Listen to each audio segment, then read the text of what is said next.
को ठग कर इसने बहुत सारा धन इकट्ठा कर लिया था देवराज ने। तो एक बार ये देवराज लेकिन कभी दान नहीं करता था, पुण्य नहीं करता था, अच्छे कार्यों में अपने धन को खर्च नहीं करता था। तो देवराज ब्राह्मण एक बार एक सरोवर के निकट, एक तालाब के निकट स्नान करने के लिए गया। तो आज वहां इस देवराज ब्राह्मण ने एक दृश्य देख लिया कि एक प्रभावती नाम की गणिका जो है उस तालाब में स्नान कर रही थी। तो आज उस सरोवर में एक भावती नाम की गणिका स्नान कर रही थी। तो आज देवराज ब्राह्मण ने उस भावती नाम की गणिका को देखा। तो आज ब्राह्मण का सारा मन उसी पर चले गया।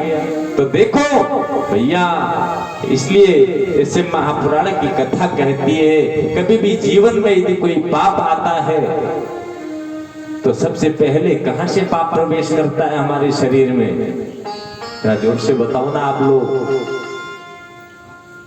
लोग भी बताओ, शरीर में पाप सबसे पहले कहां से प्रवेश करता है? भैया पाप प्रवेश करता है हमारी आंखों से।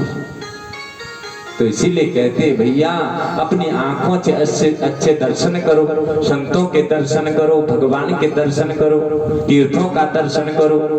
अपनी आंखों को पवित्र बनाओ, शुद्ध बनाओ, पावन बनाओ, जिससे हमारा जीवन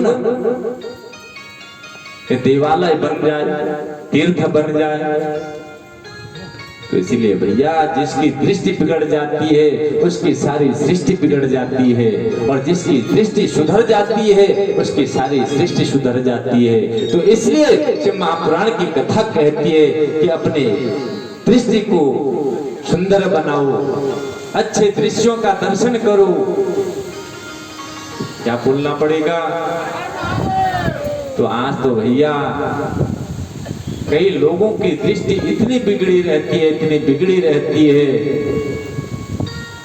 तो क्या बताएं भैया। तो इसलिए अपनी दृष्टि को इतना सुंदर बनाओ, साधु संत महापुरुषों का नित्य दर्शन करो, शिवालय में जाकर भगवान भोलेनाथ का दर्शन करो, भगवान की मूर्ति को निहारो। अरे आपका जीवन धन्य धन्य हो जाएगा, आपका जीवन धन्य धन्य हो जाएगा। तो देखो भैया आज इस देवराज ब्राह्मण ने एक भावती नाम की गणिका को देखा। आज देवराज के शरीर के अंदर पहले से ही पापी था, दुराचारी था। आज इसकी आंखों से एक ऐसा दृश्य देखा तो शरीर में पाप ने प्रवेश किया। तो आज देवराज ब्राह्मण की बुद्धि और बिगड़ गई, उस प्रभावती नाम की गणिका पर आसक्त हो गया, इतना आसक्त हो गया कि आज उस गणिका को अपने घर ले आया, अपने बीवी बच्चों को त्याग दिया। अरे कितने माता पिता ने समझाया लेकिन एक भी बात मानने को तैयार नहीं।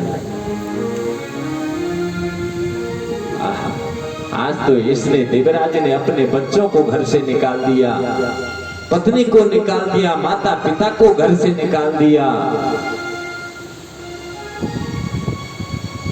देखो भैया इसीलिए मैंने कहा कि एक भी दुर्गुण हमारे अंदर आकर के जब बैठ जाता है तो मनुष्य का पतन कर देता है। तो इसलिए बुराइयों से बच करके रहना। अब तो ये देवराज ब्राह्मण उस गणिका के चक्कर में आकर अपना सारा सब कुछ उस गणिका को दे दिया। अब तो उस गणिका के चक्कर में ये देवराज ब्राह्मण रात दिन चोरी करता है, ठगी करता है, लूटपाट करता है, नाना प्रकार के पाप कर्मों को ये देवराज ब्राह्मण करने लगा। तो सूत जी महाराज प्रयाग के उस पावन तीर्थ में कहते हैं ऋषियों, एक समय आया जब देवराज ब्राह्मण के शरीर में बुढ़ापा का असर हुआ। क्योंकि कथा प्रेमियों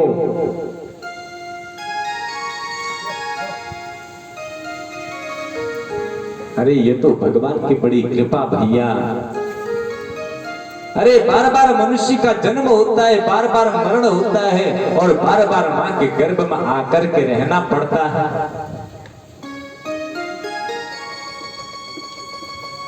हमारा शास्त्र कहता है पुनरपि जन्मं पुनरपि मरणं पुनरपि जननी जठरे शयनम। बार बार जन्म होना, बार बार मरना और बार बार माँ के गर्भ में आकर उल्टा लटक करके जीव माँ के गर्भ में रहता है भैया। अरे हम भी माँ के गर्भ में उल्टे लटक करके आए हैं, नाना प्रकार के कष्टों को झेल करके आए हैं।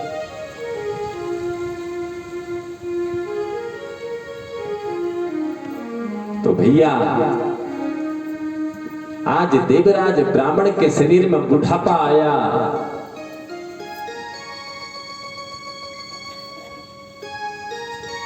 क्योंकि ये स्वाभाविक कर्म है। आज देवराज ब्राह्मण और प्रभावती नाम की गणिका देवराज ब्राह्मण को छोड़ करके चलेगी सब कुछ लेकर।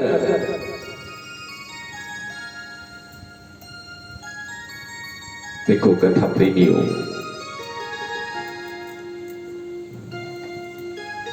क्योंकि भैया जब तक आपके शरीर में कमाने की शक्ति है, सामर्थ्य है, यावत वित्तोपार्जन शक्तो तावत निज परिवार रक्तो पश्चात धावति जर्जर देहे वार्ताम पृच्छति कोपि न गेहे।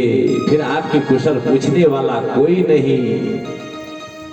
जब आपका शरीर जर्जर हो जाएगा, बुढ़ापा आ जाएगा, फिर तो घर वाले भी कुशल पूछने वाले नहीं। कुशल पूछने वाले तभी तक है भैया जब तक आप कमा करके ला रहे हैं, खूब पैसा दे रहे हैं। तो इसलिए आज देखो अब ऐसा नहीं कि आप तो कहेंगे कि व्यास जी तो ऐसा बोल रहे हैं। अब भैया यहाँ कोई किसी का है नहीं, ये तो सत्य है। अब आप कहेंगे कि व्यास जी कोई किसी का है नहीं तो सब कुछ करना हम छोड़ दें क्या? अरे नहीं भैया, ये तो आपका धर्म है। जैसे हम गृहस्थ आश्रम में हम और आप लोगों ने प्रवेश किया है तो ये गृहस्थ का धर्म है भैया। माता पिता की सेवा करना, बच्चों की पालना करना, पत्नी का पालन करना, घर में आए हुए अतिथि का सत्कार करना, ये गृहस्थ का धर्म है। लेकिन कर से कर्म करो विधि नाना,